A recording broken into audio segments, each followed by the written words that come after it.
The Democratic Party, I'm going to say it tonight so that you won't be confused, is the Antichrist Party. It is anti-family. And I'm going to say this, you're not going to believe it, but it is anti-black folk. You are only needed for votes. You are only loved when it's time to get your votes. There's no real care about you. And see, we still stuck, and we got that thing ingrained in us that this is the party for the black man. It is not. The party has changed. Black people, really, to be honest with you, have never been the priority. They have only been used. Facts. Go back and look at the Civil Rights Act of 1964. Okay, so family, before we get a little bit further into this video, and Pastor dropping straight gems the whole way through, y'all go ahead and smash that like button. It's absolutely free. It helps us to get our content out to more people, and it helps us to continue to grow our community. Thank you. Let's go ahead and continue.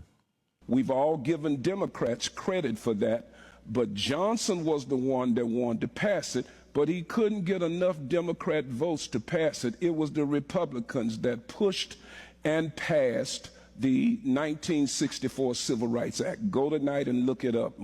Look at Wiki, W-I-K-I, put it in there, 1960. He couldn't even get enough Democrats to vote for it.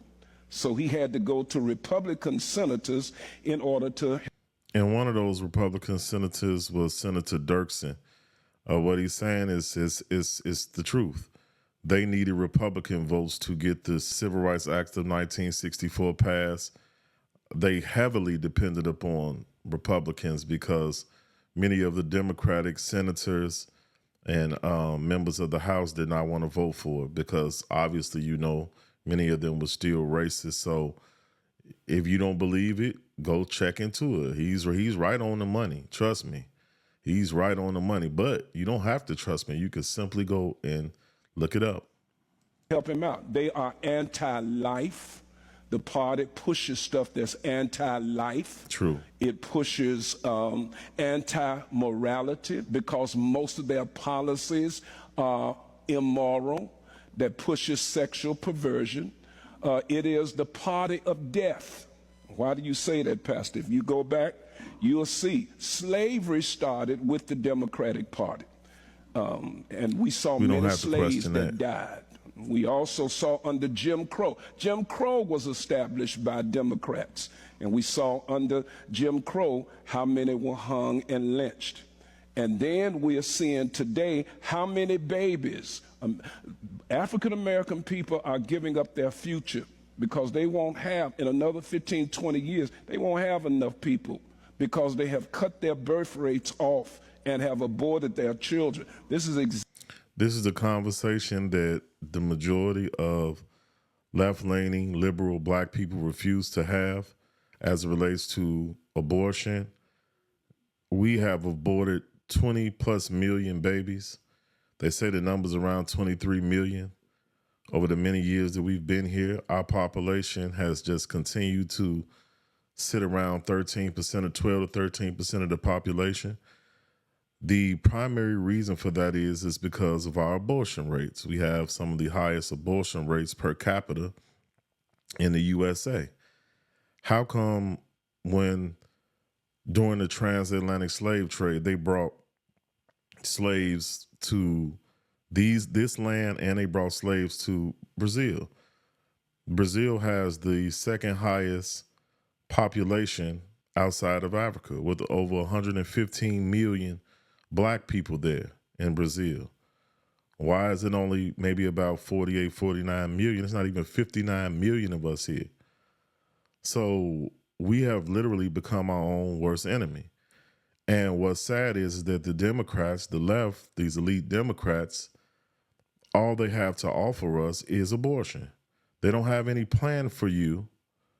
No economic plan, no jobs plan, no plan for to improve your education, to give you some type of free health care or anything like that. They don't have any plan that will literally benefit your life and benefit the community around you. They don't have a plan to incentivize marriage and two-parent homes. They don't have any plan like that. The only plan that they have for you is abortion in the form of women's rights. They package it as women's rights, but it's actually death for us. Most people, they'll look at that and they'll say, well, a woman has a right to choose, and they should have a right to choose. But that's all they're offering you. Have you noticed that? Do you know what it's doing to us as a people? Do you know the effects of them bringing in these 15 to 20 million illegal immigrants from Venezuela and other places around the world, how that's going to negatively affect us as it relates to voting, as it relates to employment, and many other things? Your cities will be overran. The cost of that, you're going to end up having to pay for. It's going to be passed off to you as a taxpayer to feed, house, and clothe these people.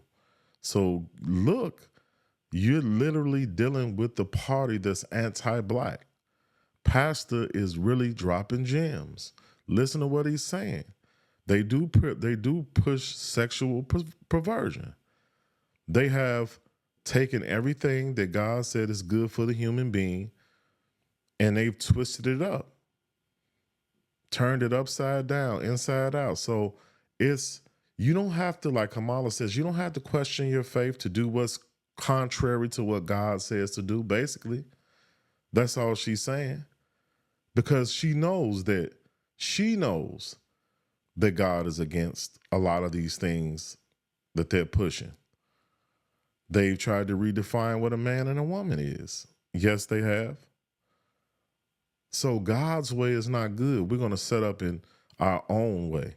And I don't understand how Christians, Black Muslims, Black Hebrew Israelites, how any of these people of God could align themselves with a party that is anti-life, that is anti-Black, and essentially, really, to be honest with you, is anti-God.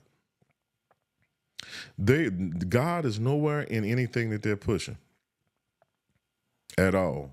Exactly what the party wants. So it is a party of death when it comes down to it. It is a party that is against Black families. Look at the history of the family. Preach. From slavery, which were Democrat plantation owners. In slavery, they separated our families. They would not even acknowledge the marriages of Black families. They would even take a Black man over here who called himself being married to a woman, but if he was a big, strong guy, they took him and made him mate with another woman. That's one of the reasons our marriages and our families have not been strong, because the spirit of that has passed down generationally. We have not always had strong family structures like we should have.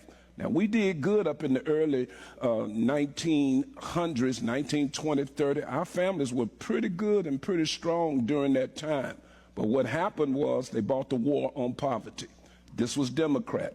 Bought the war on poverty. You know what they did? They gave money to fix a problem. So they had programs, they gave welfare, but they took one key out that they understood was the key to the family. They took the man out of the home. Now, he is literally laying out a timeline for us to see. Democrats, the party of slavery, they fought to keep us slaves. Democrats, they put all of these so-called anti-poverty laws, plans into law, wrote them into law. And the one thing that you wouldn't be able to do is receive benefits if you had a man in the home. And so the man had to be taken out of the home. And we know from studies, the studies have revealed to us in every facet that children do better when there's two parents in the home. We know that the foundation of a strong nation is family. And so it goes like this. Marriage, strong marriages produce or have a proclivity to produce strong families. Strong families produce strong communities. Strong communities produce a strong and better, greater society. And that society makes the nation better. And that's what we're missing. We don't have family. We don't have men in the homes. And now it's perpetual. The average black man probably spends about a year and a half when he has a new child under the same roof. And then the relationship is over. And many of the times, most of the time, it's not even his fault. Because the woman can simply go to the United States government, who has become the child's father in so many words, and take a look. The United States government has failed our children. Since you think that they're your saviors, they have failed our children. Look at our communities. Look at how violent, cold, and callous our children are. Look how disrespectful they are to you. Don't you believe that if they had men in the home, fathers in the homes, they'd be more respectful to you? They'd be more respectful to their mothers, to their girlfriends, to their wives, because they would have had an example of what a man is supposed to do and be and how we're supposed to treat a woman. These kids are nothing like that.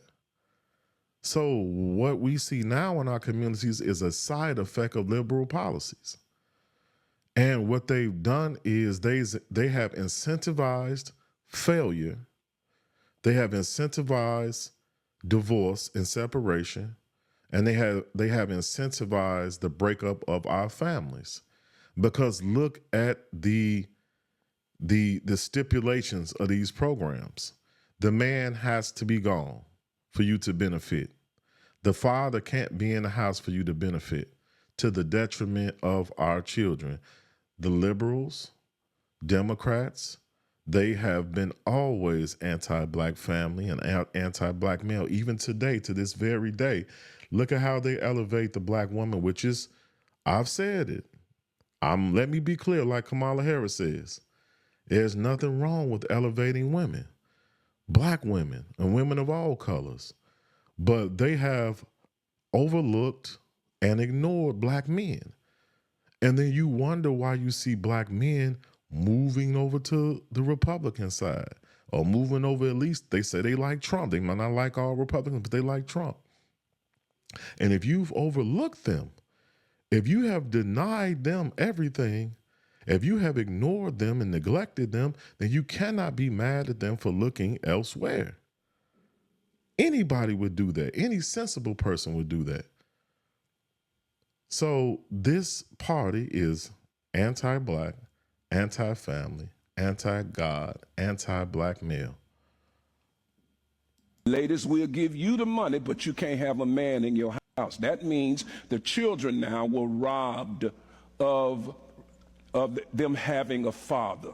And so that kept, once again, another policy that has hurt our families. And then even today, Black Lives Matter, which was also supported by the Democratic Party, they had in their particular policies that they were against the nuclear family that had the father at the head. They did not believe in patriarchy. And so we look down through the years and we've seen the party destroy our families. And people don't see it because they don't understand truth. This is why policy is so important, because it should be about America first.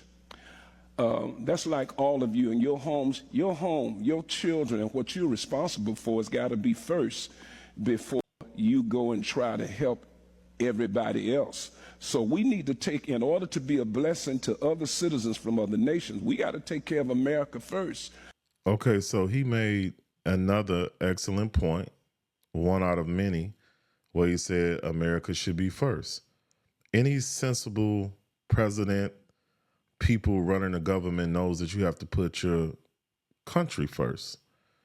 Charity starts at home and then spreads abroad. You don't leave your house where your wife and children are to go down the street and take care of somebody else's family before you take care of your own. That's just the laws of nature, self-preservation. You're going to preserve your household first. And so we haven't done that here. This administration has totally neglected the American people Look at their focus. Look at what Senator Lindsey Graham said the other day when they were talking about the victims of Hurricane Helene. He started talking about Israel. Look at the president and the vice president, which is also the presidential nominee, Kamala Harris. It took them a whole week or so to get down to North Carolina and Georgia to check on the people there.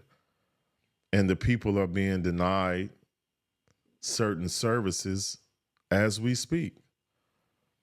So we haven't put Americans first, especially when we spent $175 billion in Ukraine. We've spent billions in the Middle East. We've spent billions in Taiwan fighting these proxy wars. Yeah. While Americans suffer under high inflation, they're dealing with illegal immigration. Their tax dollars are taking care of 15 to 20 million illegal immigrants, which is creating budget shortfalls in their cities. So this is total neglect and mismanagement of the American people's tax dollars, of the American people's country. And I think it's about time that Americans take a stand and throw the people out that are running this country and replace them with people who actually give a damn about this country. Thank y'all so much for the support. Thank you for watching this video. I hope you enjoyed it. If you want to support this channel, the best way that you can support this channel is to like, comment, share with people that you know. And if you're not a part of our family, go ahead, hit that subscribe button and go down into the description and follow us on all other platforms. And you can also make a donation or buy a t-shirt. All of that helps to support this channel. I love y'all. Don't forget to give the family a hug from me. God bless. See y'all in the next video.